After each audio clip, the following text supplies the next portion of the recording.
பிரியமானவர்களே, ஆண்டவர் இயேசுவின் நாமத்தில் உங்களை வாழ்த்துகிறேன். கர்த்தருடைய கிருபையினால் கடந்த 7 நாட்களாக 21 நாள் ஜெபம் கிருபையாய் ஆண்டவர் நடத்தி கொண்டிருக்கிறார். ஒரு மிகுந்த ஆசீர்வாதமா இருக்கிறது. கடந்த முறைகளை காட்டிலும் இந்த முறை பரிசுத்த ஆவியானவர் இன்னும் மகிமையாய் நடத்துகிறார், உணர்த்துகிறார். ஆத்துமாவிலே, ஆவியிலே, சரீரத்திலே ஒரு விடுதலையை பார்க்க முடிகிறது. இன்னும் கூடுதலாய் கர்த்தரோடு நெருங்குவதற்கு ஒரு வாய்ப்பு உண்டாகிறது.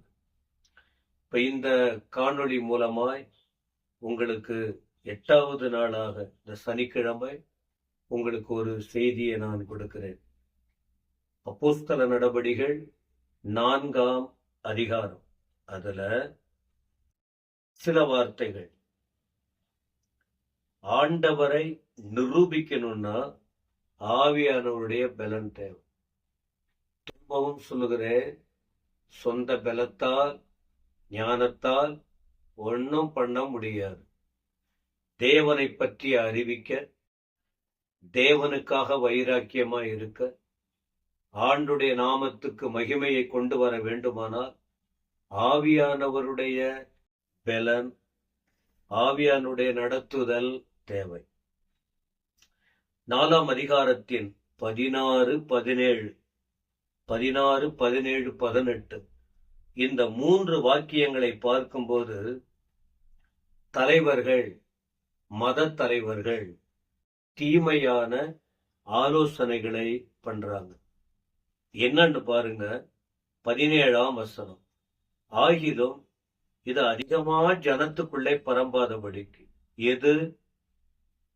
ஏற்கனவே யோவானும் பேதுரும் ஆண்டவருக்காக வைராக்கியமாய் நின்றதினால் அநேக ஜனங்கள் அவர்களை பின்பற்றி நன்மை தீமையை புரிந்து கொண்டதினாலே இவர்களுக்கு பயம் வந்துவிட்டது.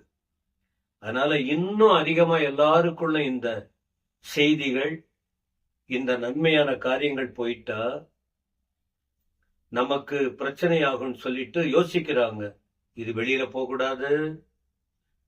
இது முதல் ஒருவரோடு ஒருவரும் இந்த நாமத்தை குறித்து பேசக்கூடாது, இயேசுவின் நாமத்தை குறித்து பேசக்கூடாது என்று உறுதியா பயமுறுத்தி விட்டுடலாம் அப்படின்னு 17ல பார்க்கிறோம்.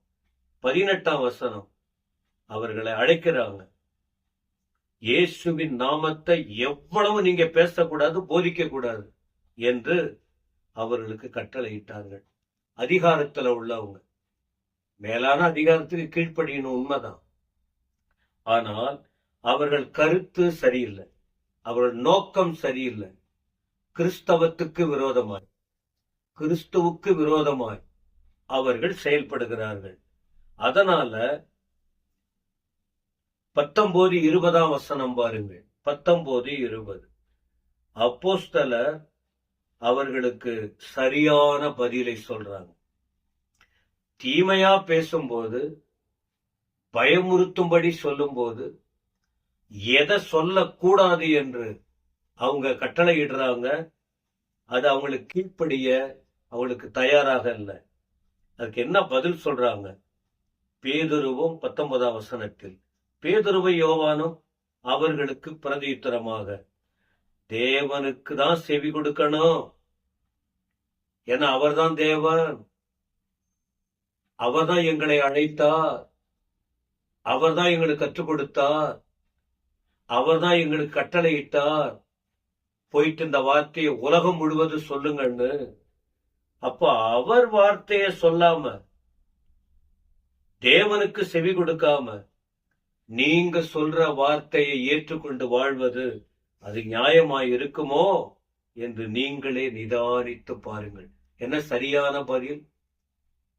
எவ்வளவு தைரியம் பாருங்க. தேவனுடைய பிள்ளைகள் எதற்கும் பயப்பட வேண்டிய அவசியம் இல்லை. தீமைக்கு மட்டும்தாங்க பயப்படணும், பொய் சொல்லதான் பயப்படணும், தப்பு செய்யதான் பயப்படணும். சத்தியத்துக்கு பயப்பட வேண்டிய அவசியம் இல்லை. அதனால தைரியமா அவங்க சொல்றாங்க. 20ஆம் வசனம் கூட, நாங்கள் கண்டோம், நாங்கள் கேட்டோம், இது யாரோ சொன்ன வார்த்தை இல்லை, எங்க சொந்த கண்ணால பார்த்தோம், எங்கள் காதுகளில் கேட்டோம். அதை எப்படி நாங்க பேசாம இருக்க முடியும்? ஏதோ ஒரு கதையை சொன்னா நாங்க அமைதியா இருந்துடலாம், உங்க வார்த்தைக்கு நாங்க கீழ்ப்படியலாம், எங்களால முடியாது என்று. சரி, அவங்க என்ன பண்ணாங்க? 21, 22 நடந்த சங்கதிகளை குறித்து எல்லாரும் தேவனை மகிமைப்படுத்தினதுனால ஜனங்களுக்கு பயப்படுறாங்க. யாரு? அதிகாரத்தில் உள்ளவர்கள். தேவனுக்கு பயப்படல, ஜனங்களுக்கு பயப்படுறாங்க. பயந்து அவர்களை தண்டிக்க வகைத்தல. ஏன்னா அவங்க தப்பு பண்ணல, பிளான் பண்ணாங்க, ஆனா அவங்க ஒன்னும் தவறு செய்யல. அதனால வகை காணாமல் பயமுறுத்தி விட்டுட்டாங்க. என்ன பயம்? ஏற்கனவே சொன்ன சுகமாக்கப்பட்டவன் சாட்சியா நிற்கிறான். அடுத்த வசனம், அற்புதமாய் சுஸ்தமாக்கப்பட்ட மனுஷன் 40 வயதுக்கு மேற்பட்டவனாய் இருந்தார். அதனால வேற வழி இல்லாம அவர்களை மிரட்டி விட்டுட்டாங்க. ஆனா 33ஆம் வசனம் பாருங்கள். இன்னும் கீழே சில வேத சத்தியங்களை விளக்கி சொல்றாங்க. யோவானும் பேதுருவும் சங்கீதத்தில் சொல்லப்பட்ட வார்த்தைகளை, தாவீது சொல்லப்பட்ட வார்த்தையை அவர்களுக்கு யோசித்து பிலாத்தை பற்றியும் ஆண்டவர் இயேசு எப்படிப்பட்டவர் என்பதையும், அற்புதம் அதிசயம் நடக்கும்படி ஆண்டவர் இயேசு எப்படி குணமாக்கினார் என்றும், அவரை பின்பற்றின ஊழியர்களை ஆண்டவர் எந்த அளவுக்கு கூட இருந்த அற்புத அதிசயத்தோடு நடத்தினார் என்றும் இந்த வார்த்தைகளை சொன்னார்கள். 31 அவர்கள் ஜெபம் பண்ணின போது கூடியிருந்த இடம் அசைந்தது. அவர்கள் எல்லார் மேலும் பரிசுத்த ஆவியானவர் இறங்கினார். இன்னும் வசனத்தை தைரியமா சொல்றாங்க, யாருக்கும் பயப்படல. இன்றைக்கும் சரி, தீமைக்கு மட்டும்தான் பயப்படணும், சத்தியத்துக்கு பயப்படவே கூடாது. சத்திய வசனத்தை அறிந்தவங்க இதை சொல்லுவதற்கு பயப்படவே கூடாது. தேவனுக்காக வைராக்கியமாய் எழும்ப வேண்டும். ஆனா அவங்க ஒரே இருதயம், ஒரே மனம் உள்ளவர்களாய் இருந்தார்கள். 33 கர்த்தராகிய இயேசு கிறிஸ்துவின் உயிர்த்தெழுதலை குறித்து அப்போஸ்தலர்கள் மிகுந்த பலமாய் சாட்சி கொடுத்தார்கள். அவர்கள் எல்லார் மேலும் பூரண கிருபை இருந்தது. தேவனுக்காக வாழ்ந்தாங்க, தேவனுக்காக நின்னாங்க, தேவனுக்காக வைராக்கியமா இருந்தாங்க. தங்கள் உயிரை குறித்து பயப்படல, என்ன நடந்தாலும் கவலை இல்லை, ஆவியானுடைய பலன் இருக்கு, வைராக்கியமா செயல்பட ஆரம்பித்தாங்க. ஆண்டவர் அவர்களை சாட்சி சொல்ல பலப்படுத்தினார், ஆவியானவர் அவர்களை பலப்படுத்தினார்.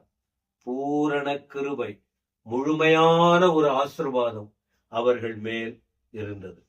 இந்த வார்த்தையை கேட்கிற, எந்த இடத்திலிருந்தும் கேட்கிற தகப்பனே, தாயே, அன்பான சகோதர சகோதரிகளே, இந்த வார்த்தைகளை புரிந்து கொள்ளுங்கள். நமக்கு ஒரு வாய்ப்பு கிடைக்குது.